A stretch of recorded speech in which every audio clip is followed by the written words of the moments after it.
Welcome to the gourmet paradise of the streets, where food safety is just a rumor and flavor is, well, open to interpretation. First up, the signature Fish Tank Fizz, a refreshing beverage served straight from a container that last saw soap in 1994. It's not just water, it's a thriving ecosystem. Some say the secret ingredient is the delicate hint of algae and the occasional mosquito doing the backstroke. Right beside it, you'll find the legendary Fruit Fly Fiesta Stand. Here, there are so many flies inside the stand, you'd think it was a petting zoo for entomologists. Each fruit gets its own artisan touch as the flies dance, nap, and probably do their taxes on top of them. Who needs fiber when you can have extra protein? Then there's the house specialty stew, cow pie surprise. Imagine something that looks, smells, and possibly is exactly what falls out of a cow's behind. The chef churns it with such love, you'd think he's auditioning for Dancing with the Curdles. Legend says if you stare at it long enough, it stares back. Finally, don't miss the chef's pride, the hand-massaged glow eggs. Scrambled to perfection with all the most questionable radioactive-looking ingredients. Each egg lovingly squeezed and patted until it's infused with enough germs to qualify as a biohazard. Comes with a side of antacid and a waiver for your next of kin. Because here, food is not just served, it's an adventure for your immune system. Enjoy your meal if you survive it. Why trust science when you can trust your local amateur herbalist? Introducing the ultimate homemade isotonic drink, crafted from the freshest ingredients nature and your neighbor's neglected porch weeds have to offer. Sustainability meets sheer recklessness as today's special brew features an exquisite selection of backyard botanicals, hand-plucked without permission and infused with the essence of questionable decision-making. The base? A thick, milky liquid of unknown origin, possibly dairy, possibly experimental, but certainly unsettling. Into this elixir, our fearless creator adds a touch of terroir, generous helpings of sand, mud, and a mysterious foam that defies categorization. Could it be fermentation?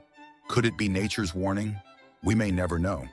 Filtration, of course, is an art form. In place of modern hygiene, we are treated to a time-honored method, straining the concoction through an ancient, battle-worn fabric that could easily pass for the Shroud of Turin. The result? A beverage that promises hydration, tests your immune system, and raises deep existential concerns about what it truly means to be natural. Contains electrolytes, bravery, and a hint of regret. Drink responsibly, or preferably not at all. Dad, when I grow up, I want to be a doctor. No son of mine is going to become a doctor. Go back to your room and continue scamming, or I will make you have a shower. No, not the shower. In 2 days, gourmet nightmare comes straight from the bowels of a backstreet kitchen where soap has never been seen and common sense is clearly on strike. The chef begins by unveiling pot number 1, a bubbling bath of what appears to be hydrated foreskins marinated in lemon juice, presumably collected from mythical creatures who died of embarrassment. Without missing a beat, he plunges his biohazard of a hand straight in, massaging them like he's trying to summon dark culinary forces. This isn't cooking. This is a war crime with seasoning. Then comes pot number 2. He lifts the lid to reveal a soup so uncooperative, it looks like it's actively protesting its own existence. The ingredients float around in open hostility, maintaining a strict social distance as if they're attending a politically tense family reunion. And just when you think it can't get worse, it does.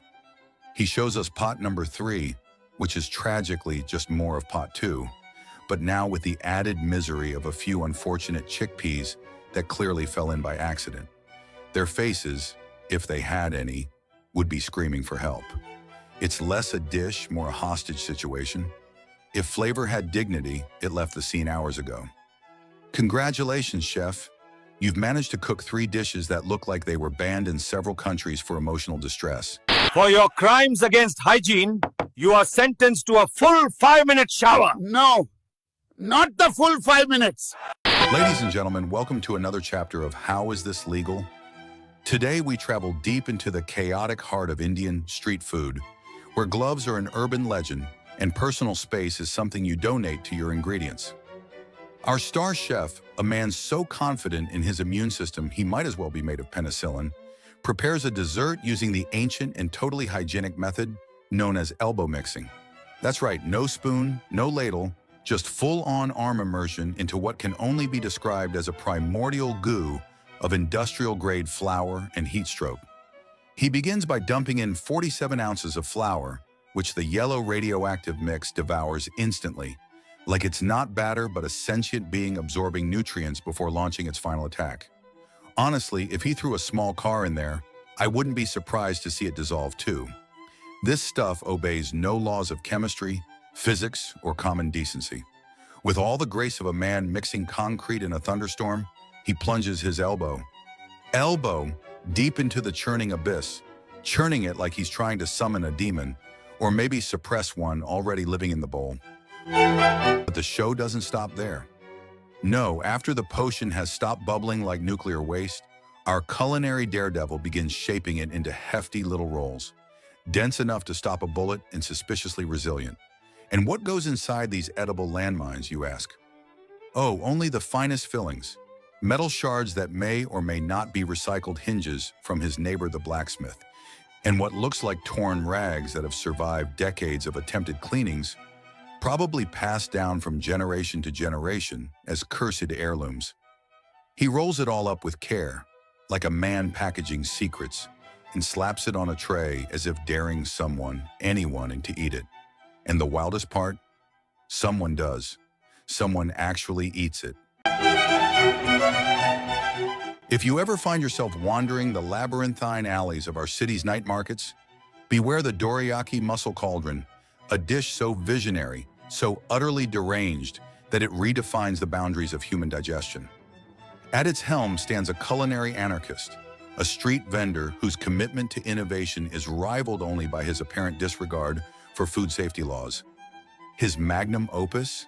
A gargantuan cauldron, its surface encrusted with a legion of dorayakis, clinging to the metal like muscles on the hull of a sunken ship. What eldritch adhesive binds them there? We may never know. Mucus? Desire? Industrial glue? One can only speculate. Then, as if guided by a force beyond mortal comprehension, our maestro uncaps a container of industrial-grade white paint and pours it over the unsuspecting pastries. The viscous fluid seeps into every crevice, baptizing the Durayakis in an unholy marinade. The cauldron lid slams shut, trapping the mixture in a fermentation ritual so potent it could summon an ancient god. But wait, enter the Iceman, a reformed serial killer whose passion for murder has found new expression in the merciless stabbing of ice blocks. He strides forward, his expression cold as the frost he wields, and drops 3 jagged boulders into the bubbling inferno. His work done, he vanishes into the night, leaving only silence and condensation. The grand finale approaches.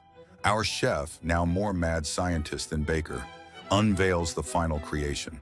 A plate of what might once have been dorayakis, now baptized in their own rebirth. But he is not done. No, he must complete the ritual. Another generous drizzle of white paint, a dusting of unidentified spices, a splash of ketchup for that artisanal touch, and finally, the pièce de résistance, a cloud of magic powder.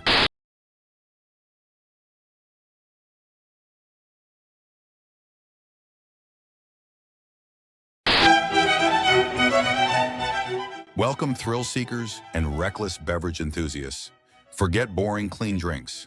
Grandpa Joe's authentic cane. Sugar juice is here to challenge your immune system and common sense. While others use sterile factories, Grandpa Joe trusts his antique, grease-coated machine, a contraption so old it might have fought in a war. The rust, extra minerals, the grime, flavor enhancers, the unsettling creaking, just history speaking. While others use sterile factories, Grandpa Joe trusts his antique, grease-coated machine, a contraption so old it might have fought in a war. The rust, extra minerals, the grime, flavor enhancers, the unsettling creaking, just history speaking. Each sip introduces you to bacteria so vintage they deserve a museum exhibit. If you survive, congratulations. You're now indestructible. If you like your beverages bold, unpredictable, and slightly dangerous, Grandpa Joe's got you covered. Just bring a strong stomach and a signed waiver. Cheers, or good luck. At Frostbite Ice Stand, the experience begins with the vendor hacking away at a prehistoric slab of ice, excavated from the depths of an unclean freezer. The process is less artisanal and more crime scene, as jagged ice shards are violently chipped off and dumped into a cup with no regard for portion control or hygiene. Then comes the signature compression technique, performed barehanded, ensuring a rich infusion of mystery germs. The grand finale, a splash of fluorescent red refrigerant liquid, which they swear is strawberry flavored, but tastes more like a mechanical failure. For those seeking a test of immune strength and questionable life choices, this is the place. For everyone else, maybe just chew on a cold sponge and save yourself the risk.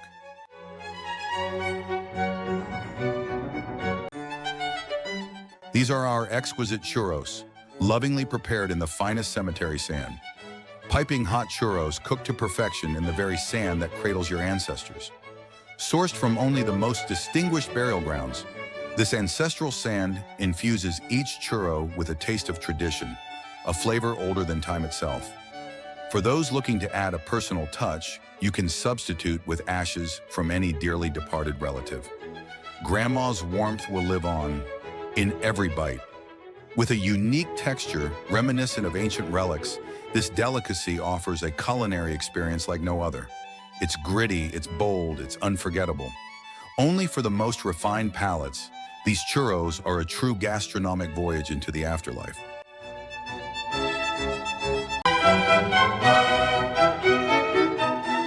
Ah, behold, a pizza that challenges both culinary standards and basic human rights. The dough, raw and lifeless, is fondled with enthusiasm, ensuring each bite carries the chef's signature blend of sweat and existential dread. Embedded within are cashews, almonds, pistachios, and something unidentifiable, possibly a relic from a lost civilization. At the center sits a lone mushroom, exuding an aura of questionable legality. Is it hallucinogenic? Is it alive? No one dares to ask. Instead of a proper bake, the chef hurls the dough against the scorching oven wall, where it fossilizes like the mistakes of our ancestors. And just when you think it can't get worse, baptism. The entire creation is plunged into a sacred chamber pot, absorbing the essence of generations past. One bite, and reality itself begins to unravel. Would I recommend it? Only if you owe someone revenge. With a majestic goatee of wisdom and a mind that takes its time, a lot of time, this vendor ensures that every meal is a thoughtful experience. One can only admire his deep, contemplative approach to order taking. You don't just ask for food, you plant the idea, and then, like a fine wine aging in an old cellar, he lets it mature in his mind until, at last, inspiration strikes. And when it does, oh boy, are you in for a treat. Before commencing the sacred ritual of preparation, he ensures his fingertips are seasoned with the natural musk of masculinity, a practice rarely seen in the snobbish world of Michelin-starred kitchens. Who needs truffle oil when you have the earthy essence of manhood? Next comes the main attraction, a glorious fistful of puffed rice, a blank canvas awaiting its transformation. With the grace of a medieval alchemist, he anoints it with a variety of viscous elixirs, each one more mysterious than the last. Are they sauces? Are they industrial adhesives? No one knows, but one thing is certain. This dish is a textural adventure, a symphony of crunch, goo, and existential dread.